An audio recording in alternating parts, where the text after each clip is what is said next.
और इस साला ये अकेले आवा था, वो कौन पीछे लेके आवा था? अरे बाबू कहाँ इतना देरी भइल?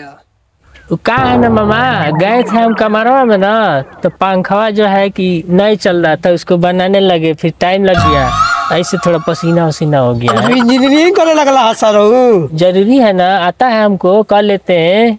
आप जो सलाह चाहता नहीं है ना मामा। शादी करे आज बड़ा कि इंजीनियरिंग करे आज बड़ा?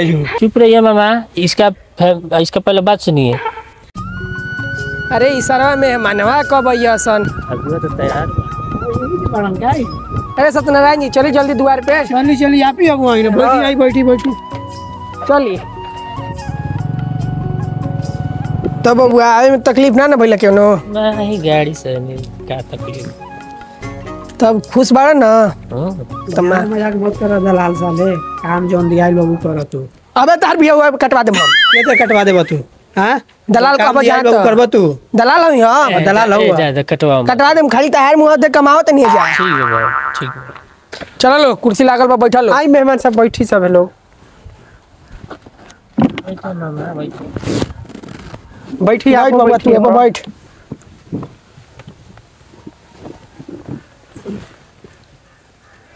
तब बढ़िया साहब आ गई है जन सब। हाँ बढ़िया सही नहीं है, जा का करल जा। कनाए में तकलीफ ना भइला, दिक्कत हो हुआ दलाल बड़न झगड़ा करत। फिर दलाल कहता समझावा।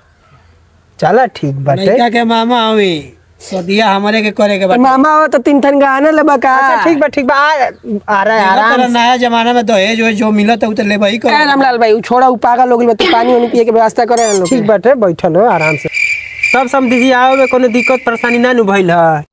के तरह नहीं जा, के तरह गनी जा, ओकर मतलब मत रखिए। आई भेटे मुलाकात करन के औरी कोनो बात होई, औरी हमर काम बा ना हो समझी यहाँ में तो कोनो दिक्कत ना भइल। तारे अगुआ दलाल जो भी बाटे सही से लेके आ गेला, बीच रास्ता में मिल गेला तो बाइक पे बैठा लेनी जा, ना तो ई तो पैदल आवत रहनी है।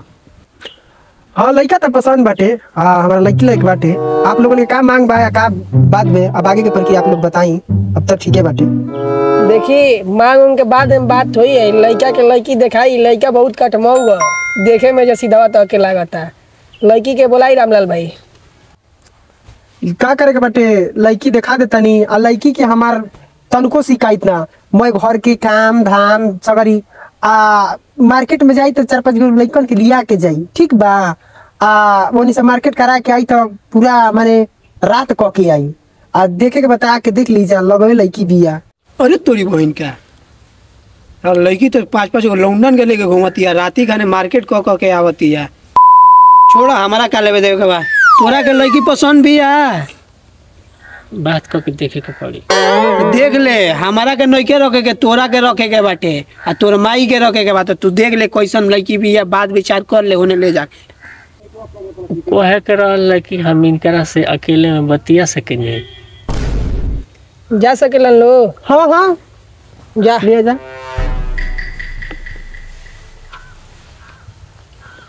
अरे साला जो काम होगल लिखा उठाते रे। तार बोले के तमीज ना का, यही तरह लड़कन के बोलल जाला। ए मर्द देखत नहीं कभी मिजाज त मौगु नाकिन लिखा उठा जाता है।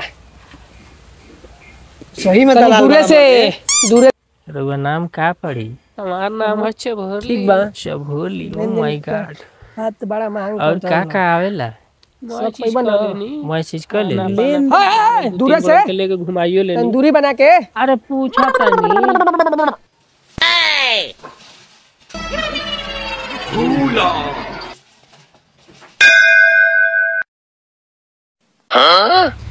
लड़का के मामा 15 मिनट हो गई, जानते ही बड़ा तार भगिना कितना सीधा बा। तू तो बड़ा देख जोरन बड़ा यार। वो अनी के गोइल बड़ा सब बतियाओ तो कैसा अपना बारे में का भइल बा, का पढ़ले बाड़ू, का ना पढ़ले बाड़ू। देख जरन के बात बा, कहीं ऊंच नीच हो गई तो लड़का के बाप या लड़की के बाप के जवाब दी? तू देबो? तू तो धीरे से गाड़ी उठा के चल देबो। बेटयन के अगुआ, पिटयन के अगुआ। तारा नियर देख जरन मरद ना देखनी। तू सही में दलाल बड़ा मर अपन जाके अपन भगिना के बोला। देख चेहरा पर झूठिया मुस्कान बा। अगुआ 35 मिनट हो गए, कोई काम ना तोड़ दिया रसगुल पे अंदर आया। धीरे बोला, नहीं तो लड़की के बाप सुनी तो अब दोनों जने के बात उठा के मारे लगी। अगुआ एमर देते नहीं, 20 मिनट हो गई, अभी लड़का लड़की के लिए कहला ना, लड़की के बाप वहीं से तनी टेंशन बटे हमरा। तो भीतरी करे खातिर साइड में लेके गइल रहो। अरे सरवा तू गई रहे बात करे तो दूसरे के बियाह करके लेके आ गई का रे? ज्यादा बतेबा मामा, एगो तो हमार बियाह करे के मन न रहा हो, ऐसे घिसरा के ले आइल बड़ा। हम ऐसा लड़की से शादी करेगा हैं? क्यों से शादी करा देबो हमार? हमको रिश्ता पसंद नहीं था, अब तो भाग से मिल गया उसका पान वाला यार, तो हम शादी करा दिया, इसमें क्या है? ई के है बेटी? ई इनकर चौराहा पे पान के दुकान बा, इनकर से हम बहुत प्यार करेनी। हमनी के दोनों जना का करेनी जा? हम लोग प्यार करते हैं, जो करना है कर लो, हम लोग का मम्मी पापा नहीं जानता है। वो कहा है ना मामा, हम क्लास 2 में पढ़े थे कि कभी जो है किसी का साथ देना चाहिए। वो लड़की को देख रहे हैं ना दूसरा से प्यार है, तो हम उसको कैसे बियाह करेगा, तो इसलिए हम मिला दिए। ये तो पुण्य का काम है ना। तार सरवा भगिने पीटे भाई, देखो वो मुस्कियाते बड़ा सनुने से। अरे सरवा तू गई रहे हो सब बात करे शादी करे खातिर रे, हाँ तो दूसरे के शादी करा दिए। इतना तोर पुण्य काम करे तो पहले ही कर ले रहते।